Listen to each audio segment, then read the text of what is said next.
Señoras, señoros, chicos y chicas, otra vez bienvenidos a este programa que es, ya usted lo sabe, Marcando la Pauta.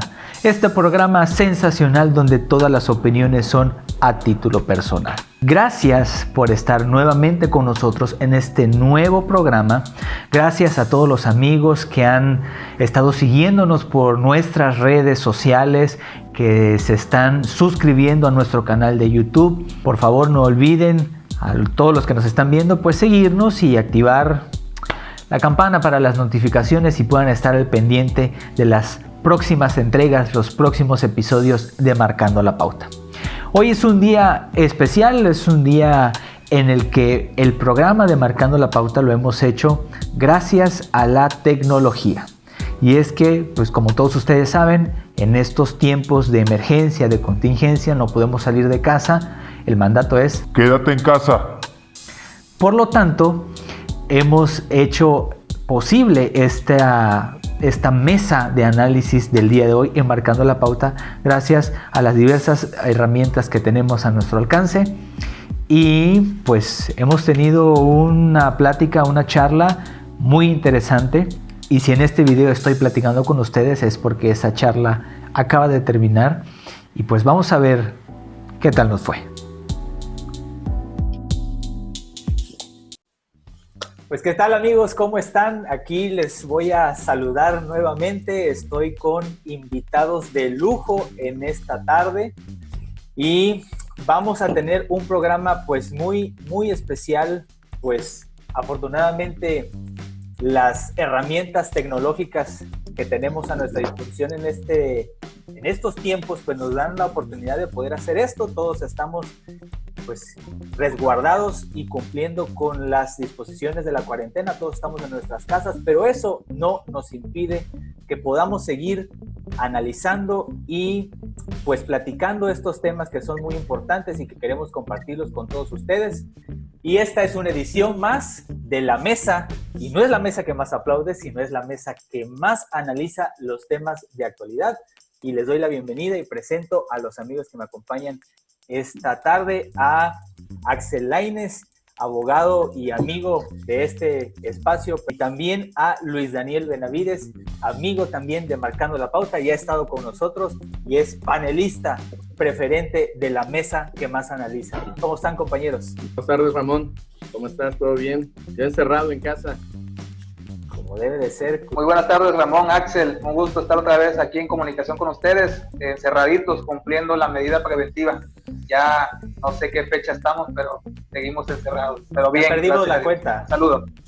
Ya perdimos la cuenta. No sabemos en qué día estamos, pero pues ni modo. A seguir acatando las disposiciones. Es complicado lo que tenemos enfrente, así que hay que poner de nuestra parte y no salir de casa para poder ayudar en nuestra esfera de lo posible a que esta situación se mejore y pronto. Pues bueno, hoy vamos a analizar cómo la amenaza del COVID-19 se ha ido transformando, ¿no?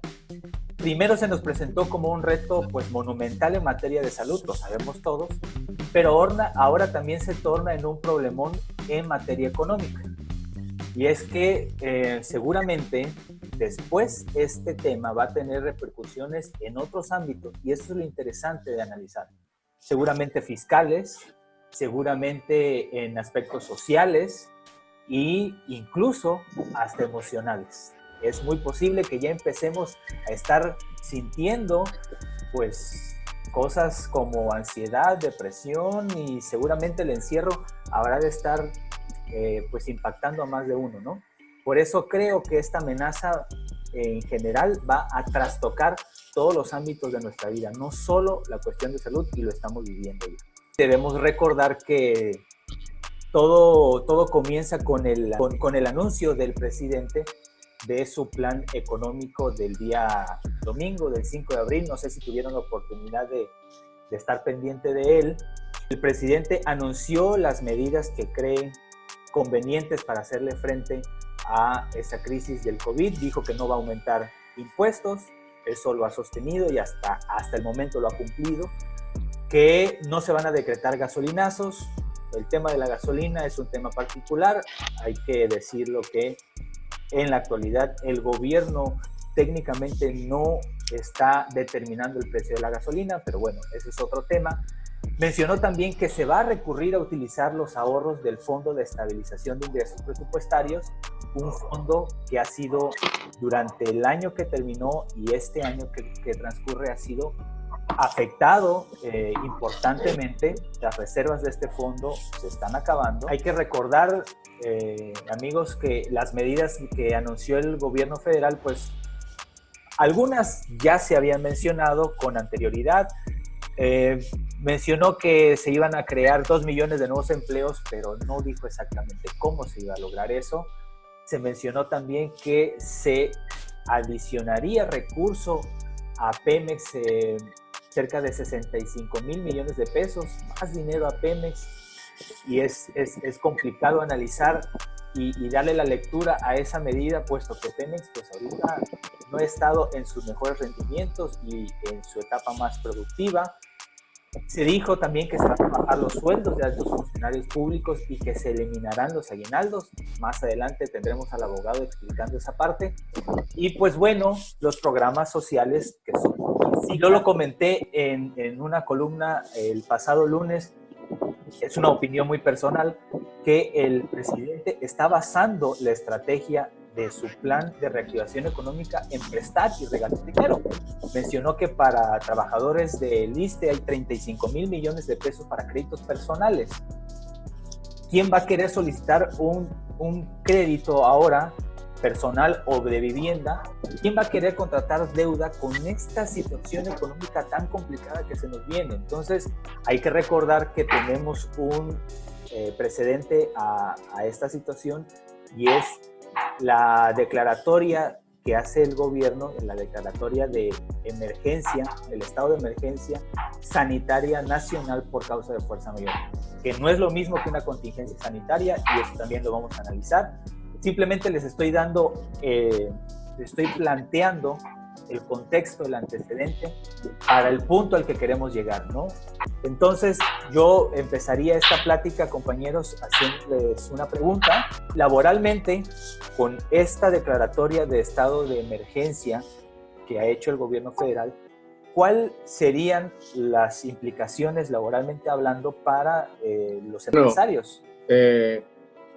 A los empresarios realmente les afecta en el tema que tienen que pagar nómina. Sí, mucho se habló acerca del decreto del 30 de marzo, porque en ese acuerdo se señala que se declara como emergencia sanitaria por causa de fuerza mayor. ¿Y eso qué significa? ¿Sí?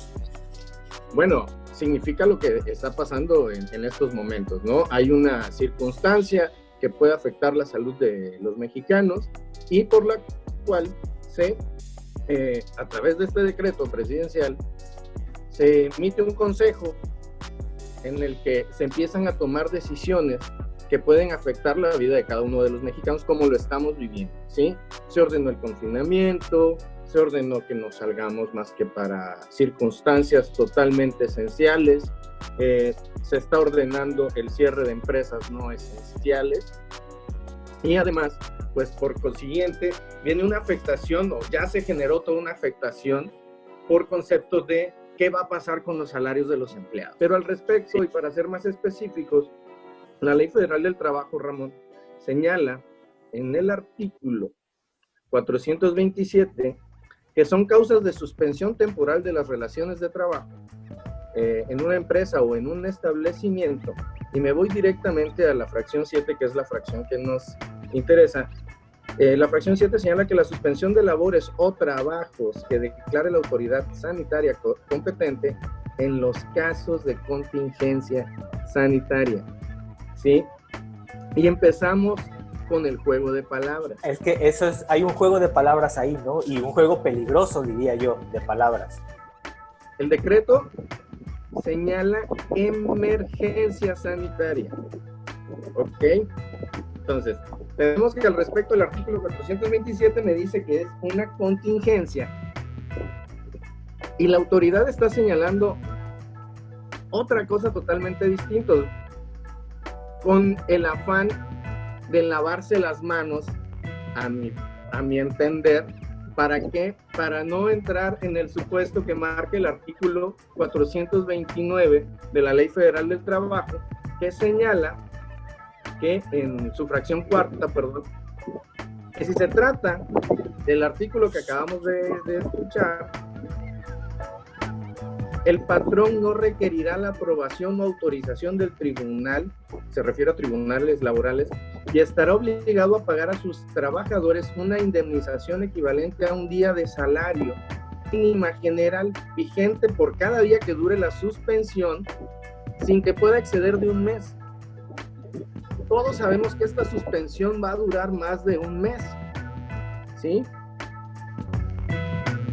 Y la autoridad lo que hizo fue lavarse las manos con ese juego de palabras para obligar a los empresarios a pagar el salario completo a sus empleados. Tan es así que la misma secretaria del Trabajo emitió un video con el subsecretario de Salud, con Hugo López-Gatell, en donde señalan que no se debe de despedir a los trabajadores aunque estemos pasando esta contingencia, que es ilegal hacerlo. Pero ahí, disculpa que te interrumpa, pero bueno, eso de alguna manera beneficia a los trabajadores, ¿no? Digo, no se ve tan mal. Por lo que estoy entendiendo, abogado, es las empresas ahora están obligadas a pagarles su salario completo a los trabajadores. ¿Por qué? Porque hay un juego de palabras.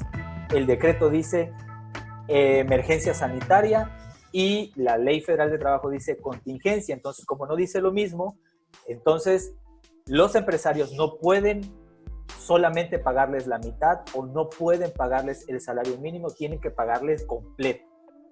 Y digo, por eso la situación del video. Y de alguna manera eso no está tan mal, ¿no? Digo, pensando en los trabajadores, ¿cuál es el punto aquí? No está tan mal pensando en los trabajadores.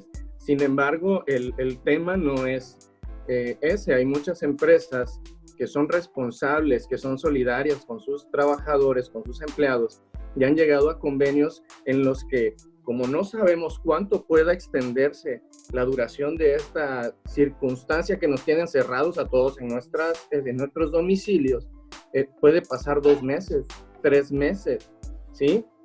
Sin embargo, la autoridad no está apoyando a la micro, a la pequeña y a la mediana empresa. Si bien es cierto, se han señalado una serie de apoyos, si mal no recuerdo, es 1 millón de apoyos, 1 millón de créditos a microempresarios. Así es. Y empresas familiares por el orden de 25,000 pesos cada uno. La mitad de esos créditos se va a otorgar a empresarios, microempresarios que estén legalmente establecidos. La segunda mitad de esos créditos se va a otorgar a personas que están en la ilegalidad total. Con independencia de si es correcto o no la decisión del presidente, lo que sí es cierto es de que los empresarios no están de acuerdo con muchas medidas que ha tomado el presidente, ¿sí? Entre ellas, bueno, el discurso del presidente también es de confrontación. Les ha dicho, no voy a ceder, no voy a endeudar al pueblo, no voy a crear un fobaproa. Sin embargo, aquí no se trata de eso. Aquí se trata, muchos están solicitando que se difiera el pago de impuestos, de estos impuestos que se están generando, el pago de derechos. En el lapso de esta circunstancia en la que nos encontramos, que se vaya difiriendo en los meses subsecuentes, ¿sí? No se está pidiendo que se endeude. O sea, está bien que apoya a la clase obrera, a los trabajadores, que apoya a los empleados, pero no son los únicos a los que gobiernan. Luis Daniel, tenemos que hoy precisamente se dio a conocer en la mañanera del presidente que le mandaba a decir o que le iba a mandar al presidente del Consejo Coordinador Empresarial, a Carlos Lomelí, la lista de todas las empresas que no han pagado impuestos, que se han atrasado mucho con impuestos.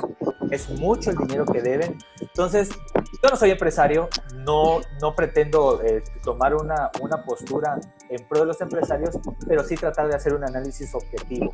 Los empresarios están pidiendo que se les difiera el pago de impuestos, pero están atrasadísimos en pago de impuestos. Una. Y dos, están pidiendo apoyos a las micro, pequeñas y medianas empresas, y el presidente anunció el domingo 1 millón de apoyos de 25,000 pesos cada uno a estas empresas. Realmente, ¿qué es lo que quieren los empresarios? ¿Qué es lo que están buscando del gobierno federal los empresarios para decir que se dé un apoyo? Lo que desde el punto de vista empresarial no se está tocando en este plan de emergencia, algunas cámaras empresariales de este país, es que no está contemplando medidas contracíclicas, no está contemplando líneas de crédito extraordinaria, no está contemplando rescate a grandes empresas y bancos, no está contemplando convertir deudas privadas en deuda pública, no está contemplando privilegios fiscales, que también hay que decirlo, los empresarios no dicen que van a dejar de pagar o que les permitan dejar de pagar, pero bueno, en el término de el rescate de Andrés Manuel, no está contemplando ni siquiera diferir esos pagos en los próximos meses. Aquí valdría la pena hacer varias aclaraciones. Primero, todavía en el aspecto de los microcréditos que se están contemplando, hay muchas dudas. Ahí, por ejemplo, del total, está hablando de que se va a apoyar a los formales la mitad y a los informales la otra mitad. Entonces, en teoría, la lógica nos diría que no todo puede ser aterrizado en la estadística de crédito de Hacienda, es decir, tampoco podemos ver a grandes rasgos cuántos beneficios patronales a través de las cuotas se darían en esos apoyos. Al no existir reglas de operación clara, también se hace una incertidumbre fuerte, y yo comprendo esa incertidumbre en las cámaras empresariales, porque ¿cómo va a ser operado eso? ¿A través de qué condiciones? ¿Qué medidas van a necesitar tener los pequeños comerciantes que tengan que ser adoptadas para poder obtener ese crédito?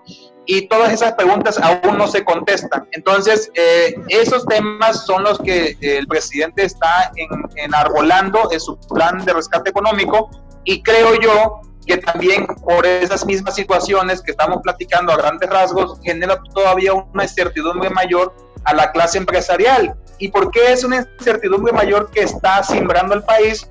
Porque básicamente el 78% de los empleos en este país se dan a través de ese tipo de empresas, ¿no? De las micro, pequeñas y medianas y grandes empresas. Entonces, al tener un número como 2 millones de apoyos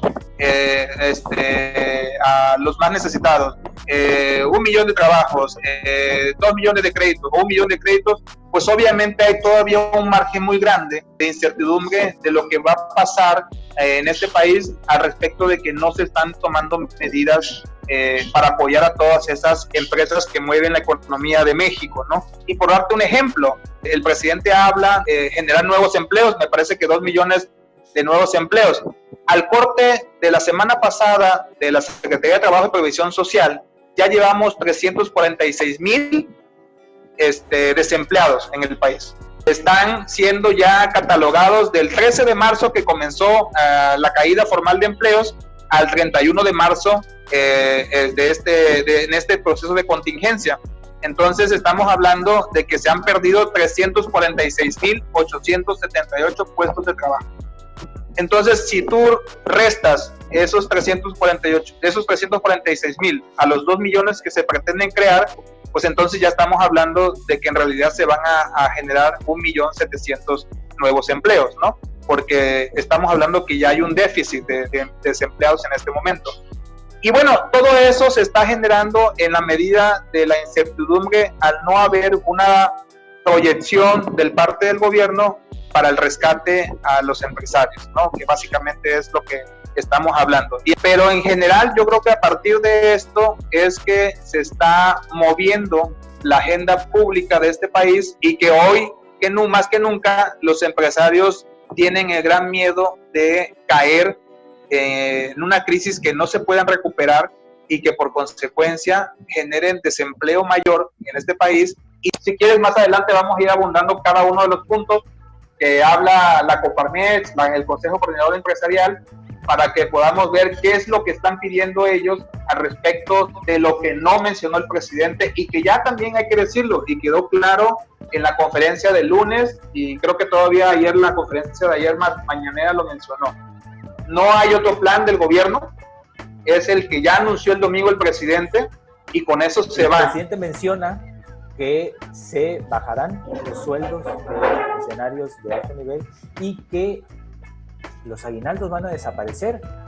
¿Por qué esta medida es ilegal? Que esa es la pregunta que vamos a contestar en esta tarde. ¿Por qué esta medida no está apegada al marco jurídico de nuestro país? Mira, con esto contesto lo que me estás preguntando. El artículo 123 de la Constitución Política de los Estados Unidos Mexicanos, en su apartado B, fracción cuarta, señala los salarios. El apartado B habla de los servidores públicos. Entonces se entiende que los salarios de los servidores públicos serán fijados en los presupuestos respectivos sin que su cuantía pueda ser disminuida durante la vigencia de estos. ¿Sí? Ustedes dos han trabajado en diversos congresos locales y saben a lo que me refiero. Una vez que está emitido el presupuesto, este ya no puede modificarse y mucho menos por un decreto presidencial. Por lo mismo, la secretaria de Gobernación, la exministra Olga Sánchez Cordero, salió a señalar que era una invitación por parte del presidente de la República a sus servidores públicos más cercanos o de más alto nivel para que donaran su aguinaldo. Ya le salió a corregir la plana. Así es. Pero también para tal efecto el artículo 127 de nuestra Carta Magna, ¿sí?, señala que los servidores públicos recibirán una remuneración adecuada e irrenunciable por el desempeño de su función.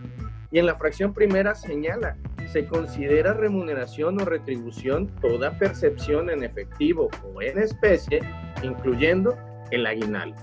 Entonces, tenemos un presidente que quiere ir en contra de lo que señala nuestra propia Constitución, o en su defecto no la conoce, ¿sí? Tan es así que las personas más cercanas a él tienen que salir en su defensa interpretando las palabras del mismo presidente. Como en años anteriores, lo que el presidente quiso decir. Así es, ¿no? Se extraña el Aguilar, ¿no? Por eso señalamos que es ilegal a todas luces. Nosotros debemos de respetar la norma máxima de nuestro país y al final de cuentas señala con desconocimiento de la misma el propio presidente de la República. Fíjense que al respecto se me viene una reflexión, y es el hecho de que tal parece que el gobierno federal, en su afán de no marcar una línea como antes se veía, como antes en tiempos del partido en el neoliberal, sí, como antes en ese tiempo se veía una claridad, una de arriba hasta abajo en todos los niveles, se veía muy claramente la instrucción del gobierno federal, es decir, una transversalidad de las políticas públicas de gobierno federal hasta abajo. Y ahora, pues en el afán de querer romper con eso, de no seguir con lo mismo, en un afán de no marcar línea, tal parece que no hay homogeneidad, que el gobierno federal no está sincronizado incluso con sus propios integrantes de gabinete, con sus propios secretarios, y salen al paso. El presidente dice una cosa y luego entrevistas a un secretario y lo agarras en curva porque no saben con qué salió el presidente en la mañanera de ese día. Entonces, tal parece que el presidente va saliendo a reaccionar. No hay un plan, no hay una estrategia trazada, delimitada, sino solamente va reaccionando a los acontecimientos conforme se le van presentando. Lo mencioné en algún momento en uno de los programas de Marcando la Pauta de hace 2 semanas, ya había mencionado el presidente cuáles iban a ser sus medidas y mencionó 2 específicamente. El que se iba a adelantar por 4 meses el apoyo económico de los programas de bienestar para adultos mayores y jóvenes con discapacidad, y que se iban a entregar estos créditos de $1 millón de créditos de 25,000 pesos a micros y pequeñas empresas. Y de ahí en fuera, lo que dijo el presidente el día 5, no sé si ustedes tienen la misma percepción que yo, pero fue como un agregado. Fue como cuando agarras al alumno y le dices, a ver, muéstrame los avances de tu trabajo. Y él, pensando que ya tiene todo el trabajo, agarra y lo entrega y le dice el maestro, sí, como introducción está bien, pero entrégamelo completo. Y te quedas, ¿y qué le agrego y qué le pongo? Entonces, estas medidas que anuncia el domingo son como que ya el complemento, pero si nos damos cuenta, el pilar fundamental de su plan emergente o su plan para la reactivación económica es prestar y regalar dinero. Es continuar con los apoyos estrella del gobierno y dar los créditos. Nada más. Ahora bien. Y sí, sin embargo, tomando lo que tú decías respecto a que en los sexenios anteriores había una línea marcada de acción, esa misma línea marcada de acción te permite saber cómo acomodarte y cómo moverte, ¿sí? ¿Qué planes vas a aplicar tú en lo individual para acomodarte de acuerdo a lo que está ejerciendo el gobierno? Sin embargo, digo, y con todo respeto digo esto, no quiero que se malinterprete, estoy de acuerdo en que se apoya a las personas más necesitadas. Sin embargo, no son los únicos a los cuales se está representando el presidente Andrés Manuel López Obrador, ¿sí? Dentro de todo el territorio nacional hay personas de todas clases sociales y sin distinción de personas él tiene que gobernar, ¿sí? Con independencia de si unos tienen la capacidad económica para generar empleos o si con independencia de que otros solo puedan ser empleados o autoempleados en las distintas formas que haya de trabajar. Sin embargo, yo considero que el presidente debe hacer un llamado a la unidad entre empresarios, trabajadores, entre ciudadanos, a que hagamos todos nuestra parte y por lo menos escuchar a las otras personas y no solo cerrarse en sus ideas o en su manera de pensar, porque al final de cuentas en la pluralidad de ideas y en donde se generan consensos es cuando todos crecemos y mejoramos.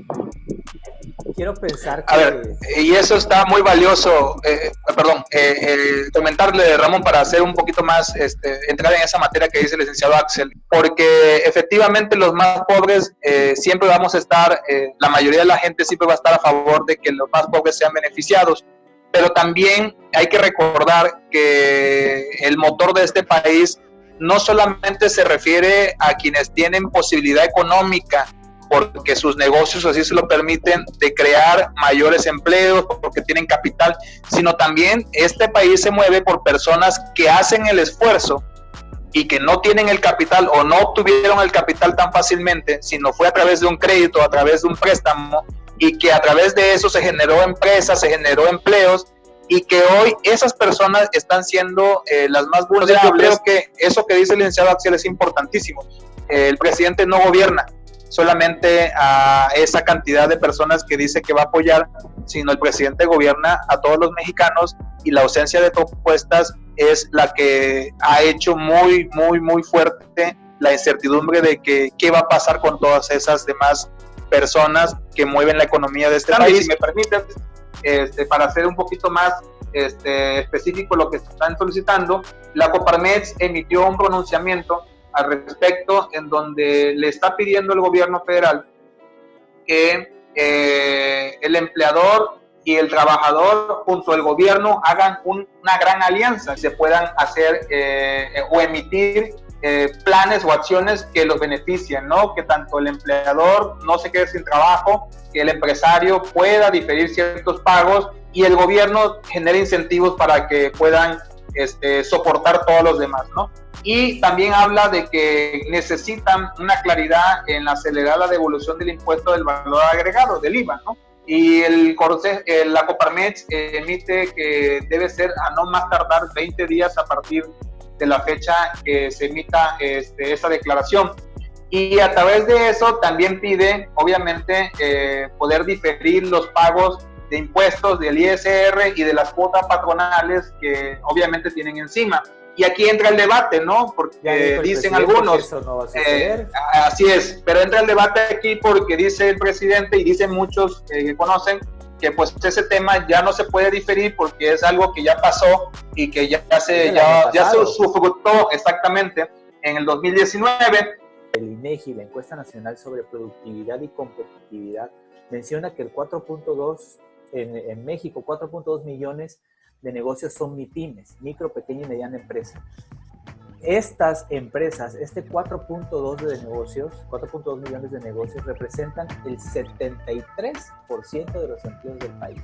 Entonces, si estas empresas truenan, como lo mencioné hace unos días en la columna, truena México, porque esto es lo que está moviendo el país. Realmente ya se acabó la época en la que el gobierno era el gran empleador de las masas. No es así. La iniciativa privada tiene una gran influencia, tiene un peso específico, y si el gobierno no lo quiere ver, entonces no está entendiendo la realidad de la economía y la realidad de nuestro país. Por eso es que hemos estado haciendo tanto énfasis en esa situación. Muy bien, tenemos aquí esta imagen. Agoniza la economía, cayó 30% en 2 semanas. ¿Qué nos puedes decir al respecto, Axel? Sí, pues es lo que estamos hablando. No todas las empresas tienen la oportunidad de sobrevivir un impacto como el que estamos teniendo. Y pues bueno, muchas empresas están al día.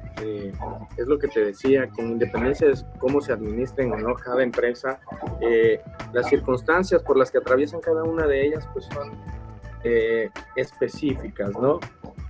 No podemos globalizar el que todas las empresas se manejan igual o que todas las empresas sean iguales. Por eso, apoyo iniciativas como esta que está compartiendo Luis Daniel, en las que se señala que las empresas más grandes o que tengan la solvencia suficiente empiecen a comprar, pero pagando y esperando recibir el producto o el servicio hasta por 90 días más, ¿no? El chiste es un apoyo entre particulares de manera tal que todos salgamos ganando sin esperar alguna situación o un apoyo del gobierno. Pues vamos a ir cerrando, ¿no? Con las conclusiones de esta charla. Creo que darle luz y hemos podido ampliar esas partes que no estaban en sí muy claras acerca de la cuestión económica y pues con qué nos quedaríamos, Luis Daniel.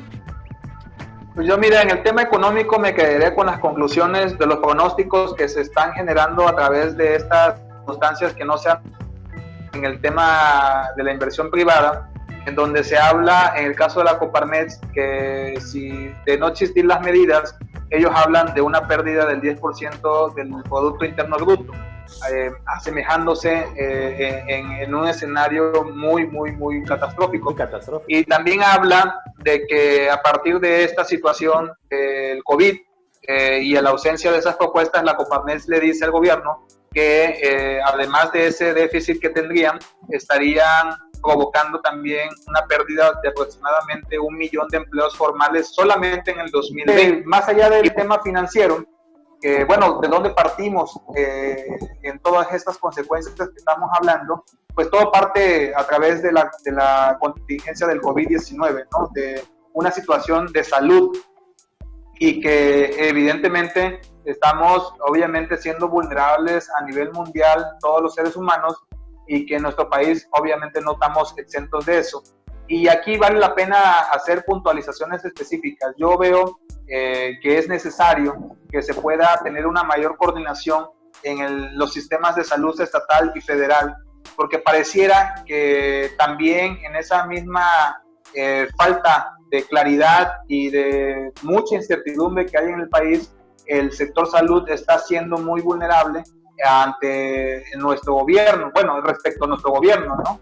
Y eso es de gran peligro porque evidentemente necesitamos tener una luz que nos vaya guiando en todo este proceso y que yo soy de los que está a favor de que los técnicos, los especialistas, los profesionales en la salud que estén a cargo de esta situación. Yo he visto que ha sido un esfuerzo por parte de la Secretaría de Salud a nivel nacional, específicamente del subsecretario López-Gatell, para poder sobrellevar esta parte, pero también veo con mucho riesgo, y esto lo hago como conclusión, veo con mucho riesgo que incluso el mismo subsecretario ya se esté politizando en el tema de la crisis que vivimos, ¿no? ¿Y por qué hago específicamente este comentario? No solamente por aquella frase de la fuerza moral, ¿no? Que ya quedó en el anecdotario de la historia, esa frase de la fuerza moral, que muy mal ejemplificada en esa conferencia de prensa desde mi punto de vista. Pero más allá de esa frase, también veo obtener de parte de la Secretaría de Salud el beneficio de la confianza social a través de las comparaciones de lo que se hizo en otras administraciones y lo que se está haciendo ahora. Y yo creo que la crisis no está para eso. ¿Por qué es importante hacer esta aclaración? Porque esta crisis no la vivieron las administraciones pasadas. Esta crisis es nueva, es algo que no había una anécdota, no había un registro de qué se debería hacer para enfrentar este tipo de crisis, y que evidentemente a partir de que salgamos de esta crisis ya tendremos la evaluación de ver si se hizo lo correcto. Termino en mi conclusión con una muy buen texto que generó Henry Kissinger hace poco en el Washington, me parece que fue en el Washington Post, sobre el tema de la crisis que estamos viviendo, y él dice: ahora un país dividido es necesario, ahora que tenemos un país y en franca división, es necesario un gobierno eficiente y con visión de futuro para superar los obstáculos sin precedentes en magnitud y alcance global. Mantener la confianza pública es crucial para la solidaridad social, para la relación de las sociedades entre sí y la paz y la estabilidad internacional. Hoy en día, y continúa y remata este personaje, el desafío para los líderes es manejar la crisis mientras se construye el futuro. El fracaso podía incendiar al mundo, advierte Henry, el antiguo secretario de Estado de la Unión Americana. En las conclusiones, ¿con qué te quedas de toda esta plática que hemos tenido el día de hoy? Yo me quedo con que, con independencia del actuar del gobierno, llámese federal, estatal, municipal, corresponde a la sociedad civil apoyarnos entre nosotros, hacer lo que nos toca, resguardarnos lo más posible, salir únicamente para lo esencial. Quienes estén laborando todavía, pues utilizar guantes, cubreboca, tener la mayor cantidad de medidas de higiene posible para efectos de salir lo mejor librados de esto, y apoyar al que menos tiene. Sí, en la medida de nuestras posibilidades, si podemos apoyarnos entre amigos, entre vecinos, o quienes conozcan a personas que puedan hacerlo, pues yo creo que este es el momento en el que cada uno de nosotros podemos poner nuestro granito de arena para que el país, con independencia, lo repito, de lo que haga el gobierno en turno, salga adelante. Yo quiero terminar dándole las gracias a ustedes dos por esta participación, porque han hecho posible esta mesa de análisis de Marcando la Pauta. Yo me quedo con la reflexión de que esta contingencia, al parecer, no terminará pronto, y es necesario, lo que tú decías, Axel, extremar y continuar con las medidas de precaución, quedarnos en casa y practicar de cierta manera la paciencia y la resiliencia, porque esto va para largo. Esto va para largo, y esta contingencia, este problema del COVID, como lo mencionamos al principio, va a trastocar distintos aspectos de nuestra vida, no solo la parte de salud, que es la elemental, la básica. También lo mencionamos hoy, la parte económica, seguramente sociales, seguramente emocionales. Entonces, debemos de estar lo más enfocados en que esto no terminará pronto, y que pues, estemos unidos, ¿no? Vamos a sacar lo mejor de nosotros. No será la primer emergencia que habramos librado.